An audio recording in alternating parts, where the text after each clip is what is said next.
फराज किदवई साहब, थोड़े दिन पहले अखिलेश यादव को भी मदरसों की याद आ गई थी कि हमारी सरकार आई तो हम मॉडर्न बना देंगे। तो भाई जब आपकी सरकार थी तो आप लोगों ने क्या किया था? शिवपाल यादव आज कह रहे हैं कि हिंदू मुसलमान कर रही है, मतलब अवैध परिरक्षण तो हिंदू मुसलमान हो गया। देखिए राकेश जी, डॉक्टर एपीजे अब्दुल कलाम, मौलाना अबुल कलाम आजाद और भारत के पहले राष्ट्रपति राजेंद्र प्रसाद जी और वीर अब्दुल हमीद और मुंशी प्रेमचंद जी, ये सब कहीं ना कहीं किसी न किसी लेवल पे किसी न किसी डेट में मदरसों से इन लोग ने एजुकेशन हासिल की है। दूसरी बात, मैं राकेश त्रिपाठी जी का भी एक फैक्ट चेक करेक्ट कर दूं कि उत्तर प्रदेश में 35,000 नहीं 25,000 मदरसे हैं। और आप हर चीज में बोलते हैं ना कि इसका क्या लॉजिक है, ये कहां से आया। ये 9 अप्रैल की द हिंदू में मदरसे के ऊपर एक पूरी रिपोर्ट आई थी, उसमें ये मेंशन है कि उत्तर प्रदेश में 25,000 मदरसे हैं। देखिए बात राकेश जी, यहां पर आप इसको अगर पॉलिटिकल एंगल से देखिएगा तो भारतीय जनता पार्टी मांस, मछली, मुजरा, मटन और मदरसा इसलिए करती है, ये इसलिए करती है कि देश की जनता को और देश की मीडिया को इसमें उलझाए रखें, ताकि देश की जनता और देश की मीडिया जो है वो महंगाई और बेरोजगारी पर कहीं भारतीय जनता पार्टी से कोई सवाल ना पूछ ले। ये उसी का नतीजा है कि राकेश जी इतने बड़े प्रेस्टिजियस चैनल पर आज हम लोग मदरसों की बात कर रहे हैं। देखिए बात एकदम फराज किदवई साहब, एक मेरी छोटी सी बात है, सुन लीजिए, रिप्लाई कर दीजिएगा। अगर आप कह रहे हैं बीजेपी इसलिए कर रही, तो क्या अखिलेश यादव भी जब कह रहे थे कि मॉडर्न बनाएंगे मदरसों को, तो क्या वो भी इसीलिए कर रहे थे? नंबर 1 बात। नंबर 2 बात है, जितनी महान विभूतियों का आपने नाम गिना दिया, क्या आप वो, ठीक है मदरसे का विरोध थोड़ा नहीं हो रहा है, क्या आप ये कहेंगे कि वो लोग अवैध मदरसे में पढ़कर गए थे? डॉक्टर एपीजे अब्दुल कलाम अवैध मदरसे से पढ़कर निकले थे? या मदरसों का विरोध थोड़ा नहीं हो रहा है, अवैध मदरसों पर कार्रवाई की बात हो रही है, तो क्या वो अवैध मदरसों में पढ़कर निकले थे? बोलिए। देखिए राकेश जी, बात ये होती है कि आप किसी चीज को पॉजिटिव उससे देख रहे हैं या नेगेटिव उससे देख रहे हैं। हमारे राष्ट्रीय अध्यक्ष आदरणीय अखिलेश यादव जी ने क्या बोला कि मदरसे को हम मॉडर्नाइज करेंगे। प्रॉब्लम यह है कि जॉर्ज बर्नार्ड शॉ ने एक बहुत अच्छी बात कही थी। उन्होंने कहा था कि सत्ता जो है वो व्यक्ति को भ्रष्ट नहीं करती है, लेकिन जब झूठे और बेईमान लोग सत्ता में बैठ जाते हैं तो वो सत्ता को भ्रष्ट कर देते हैं। आप देखिए, एक बात तो बिल्कुल क्लियर है कि भारतीय जनता पार्टी सिर्फ मुसलमानों की नहीं बल्कि एससी, एसटी, ओबीसी और पिछड़ों से भी बेतहाशा नफरत। सर मत जाइए ना उधर, जातियों पर मत जाइए, मैं उधर डिबेट नहीं है, वरना आप लोग सबकी जाति पूछेंगे, अपनी जाति पूछ दी जाए तो आप लोगों को दिक्कत हो जाती है। तो मैं उधर डिबेट को नहीं ले जाना चाहता हूं। जाति पर डिबेट होगी, अब से थोड़ी देर बाद देख लीजिएगा सर, ठीक है 6 बजे उसी पर डिबेट है, तो मैं उधर डिबेट को लेकर नहीं जाना चाहता हूं सर, प्लीज। विशाल मिश्रा, चित भी अपनी पट भी अपनी, हम कहें मदरसा पर बातचीत मॉडर्न तो ठीक है, बीजेपी सरकार कहे तो गलत हो गया। एपीजे अब्दुल कलाम का नाम लेंगे लेकिन ये नहीं बताएंगे कि क्या वो अवैध मदरसे से पढ़कर निकले थे क्या? अब जब गैर मान्यता प्राप्त की बात है, 2022 में ये बात सही है कि बाकायदा उसको डिजिटलाइजेशन की बात की गई थी, बाकायदा रेशियो वगैरह बताने की बात थी, तब भी कुछ चीजें प्रकाश में निकल के आई थी। तो और सरकार द्वारा कुछ मदरसा मान्यता प्राप्त ही नहीं, उनको अनुदान भी मिलता है, मतलब ग्रांट भी दी जाती है, तो यहां पर कोई विभेद तो है नहीं। बात तो की जा रही है साफ साफ कि भाई जो गैर मान्यता प्राप्त है, तो ये कौन सा लॉजिक हो गया कि आप मान्यता नहीं लेंगे, किसी से भी मान्यता नहीं लेंगे? तो जब मान्यता नहीं लेंगे तो फिर फ्यूचर में उसको आगे जाना होगा बच्चे को, तो कहां जाएगा, कहां एडमिशन लेगा, कहां दाखिला लेगा? नहीं, वो तो कह रहे हैं इमाम बनाएंगे, वो एडमिशन को लेगा, वो कह रहे हैं मौलवी बनाएंगे, वो 4% उन्हें चाहिए, डॉक्टर इंजीनियर के लिए नहीं, मौलवी बनाने के लिए चाहिए, वो तो कह रहे हैं ठेकेदारी करके।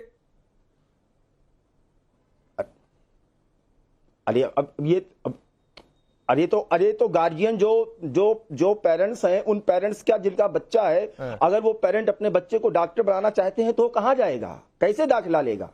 तो गैर मान्यता प्राप्त की बात हो रही है ना यहाँ पे भाई, सीधी सी बात है। एक तरफ आप कह रहे हो कि हम संविधान मानेंगे, संविधान की बात करेंगे, संविधान में प्रावधान है, बिल्कुल है, लेकिन वो सारे प्रावधान युक्तियुक्त प्रावधान है, रीजनेबल रिस्ट्रिक्शंस के साथ हैं। उसी संविधान के तहत विधि का शासन है, और तो विधि के शासन के अंतर्गत चीजें विधि के अंतर्गत होंगी, और उसी विधि को नहीं मानेंगे। नहीं, तो ये तो खुला मतलब अपने आप में ये जो है प्रत्यक्षम किम प्रमाणम की बात है कि भाई हम पंजीकरण मानेंगे। ठीक, रुक जाइए रशीदी साहब, रुक जाइए, अभी मेहरदीन बहुत शांति से बैठे हुए, एक बार उनके पास चले जाने दीजिए, फिर आऊंगा आपके पास। नहीं मेहरदीन रंगरेज अभी, और ये रिपोर्ट आई है, ये बाकायदा रिपोर्ट आई है, ठीक है। मेहरदीन रंगरेज, मध्य प्रदेश में कई सारे मदरसे तो एग्जिस्ट ही नहीं कर रहे थे, लिस्ट में नाम है, मौके पर टीम गई, क्या तो मदरसा ही नहीं है, कई जगहों पर छात्र ही नहीं है। अवैध मदरसों पर कार्रवाई तो भी बवाल है। देखिए राकेश भाई, खास तौर से जहां जहां पर भी भाजपा की सरकार है वहां पर मदरसे हो, मस्जिद हो, बुलडोजर की कार्रवाई हो, मॉब लिंचिंग हो, ये सारे वाकया लगातार उन राज्यों में हो रहे हैं। और दूसरी बात, मेरी 3 बातें जो मैं आप आज आप सबके सामने लेकर आना चाहता हूं। दूसरी है आर्टिकल 25 हमारा, जिसके तहत प्रोटेक्ट है हमें कि हम अपने संस्थान बना सकते हैं और उनकी देखरेख कर सकते हैं। तीसरा, ये तुगलकी जो फरमान है योगी सरकार का, उसे उन्हें तुरंत वापस लेना चाहिए। अगर आप वो नहीं लेते तो फिर उनकी क्रेडिबिलिटी, जैसे नाम प्लेट वाले में उनकी क्रेडिबिलिटी खत्म हुई है सरकार की। अरे नाम प्लेट से मत जोड़िए मेहरदीन, मैं ये कह रहा हूं कि मदरसा एग्जिस्ट ही नहीं कर रहा। फिर जो है ये भाई मदरसा एग्जिस्ट ही नहीं कर रहा, छात्र एग्जिस्ट ही नहीं कर रहे। अरे मैं क्या कह रहा हूं सर राकेश भाई, जब सुप्रीम कोर्ट कोई फैसला लेगा फिर राकेश पांडे जी के मुंह में दही जम जाएगी। नहीं, कोई मेरे मुंह में दही नहीं जमती है, मेरे मुंह में कभी दही नहीं जमती है, मेरी चिंता बिल्कुल मत करिए मेहरदीन अंग्रेज। मैं पूछ रहा हूं जो मदरसा एग्जिस्ट ही नहीं कर रहा, जो छात्र एग्जिस्ट ही नहीं कर रहे, मदरसे संविधान से संरक्षण प्राप्त है मदरसे, तो संविधान कहता है फर्जी तरीके से चला लो। जो छात्र नहीं है उनका भी एडमिशन कर दो। अरे यूपी गवर्नमेंट क्या होती है? कौन है यूपी गवर्नमेंट? कौन है यूपी गवर्नमेंट? करेगी कौन है? अरे उनके मतलब ये ना बिल्कुल सही है। अब राकेश त्रिपाठी कौन सरकार? हम सरकार थोड़े नहीं मानेंगे। कौन यूपी गवर्नमेंट, कौन एमपी गवर्नमेंट? हम सरकार को मानने वाले नहीं। राकेश भाई मेरी बात सुनिए, आप बार बार मेरे बीच में जो बोलते हैं बिल्कुल अंग्रेज को अभी सुन नहीं रहे थे। मैं अभी जब मौलाना साजिद रशीदी को बता रहा था तो हाजी साहब को भी ध्यान से सुनना चाहिए था, दूसरे को पैनलिस्टों को साथ सुनते नहीं है, इसलिए समस्या आती है। अब हाजी साहब ये तरीका ठीक नहीं होता भाई, आप सुना करो ध्यान से। मैं भी मौलाना साजिद रशीदी को यही बता रहा था कि संविधान ने आपको फंडामेंटल राइट दिया है, बिल्कुल ठीक बात है। अनुच्छेद 25 जिसका आप जिक्र कर रहे हैं, मैं वो बात पहले ही कह चुका हूं। बिल्कुल आपको अधिकार है, धार्मिक स्वतंत्रता है, अपने मजहब को मानने की स्वतंत्रता है, धार्मिक शिक्षण संस्थान खोलने की स्वतंत्रता है, बिल्कुल आपको अधिकार है। लेकिन यह अधिकार असीमित नहीं है, इन पर युक्ति युक्त तक निर्बंधन होता है, कानूनों का पालन करना पड़ता है। मैंने उदाहरण लेकर के बताया था कि मंदिर या मस्जिद या गिरजाघर आपको बनाना हो आप बिल्कुल बनाएंगे, लेकिन नियमों का पालन करेंगे, कानून का पालन करेंगे, वो उसका उल्लंघन नहीं कर सकते। और इन मदरसों की फैक्ट रिपोर्ट जरा देखिए एक बार। राष्ट्रीय बाल अधिकार संरक्षण आयोग ने जो अपना सर्वे किया है, जो उसकी रिपोर्ट है, बहुत चौंकाने वाली बातें हैं। बच्चों के साथ अमानवीय व्यवहार हो रहा है, बच्चों के साथ पिटाई हो रही है मदरसों के भीतर, बच्चों के साथ यौन उत्पीड़न हो रहा है मदरसों के अंदर, और बच्चों को क्या शिक्षा दी जा रही है? आज भी बताया जा रहा है कि धरती गोल नहीं धरती चपटी है। आज भी इस तरह की शिक्षा देनी जा रही है जो विज्ञान से, तकनीकी से कोसों दूर है। क्या आप ऐसा कचरा रिजल्ट, ऐसा ज्ञान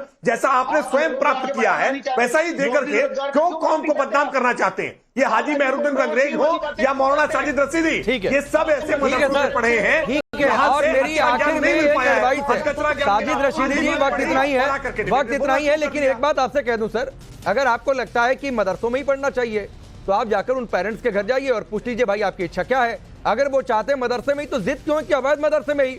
बोलिए आसपास कोई वैध मदरसा होगा, कोई मान्यता वाला मदरसा होगा, उसमें जाकर एडमिशन करा दें। सरकार ये थोड़ी नहीं कह रही है कि जबरदस्ती प्राइवेट स्कूल में, वो कह रही है कि गैर मान्यता प्राप्त अवैध मदरसे में नहीं, तो कहीं आसपास वैध मदरसे में पढ़वा दीजिए। ये कौन सी जिद है भाई? अवैध मदरसा में ही पढ़ेंगे, अवैध मदरसा ही चलाएंगे, कागज नहीं दिखाएंगे।